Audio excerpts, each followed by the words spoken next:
Minds fight back. They become inconvenient. So we take them to the water. We let the sky bleed fish and the sea swallow doubt.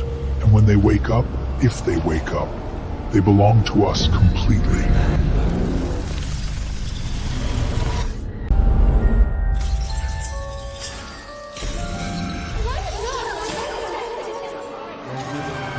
It feels like someone else is driving.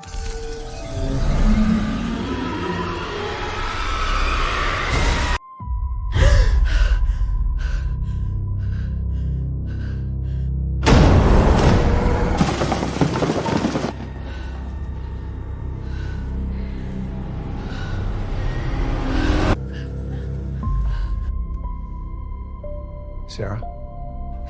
It happened again. This time it was different. Don't stay there alone. Let's meet at the cafe.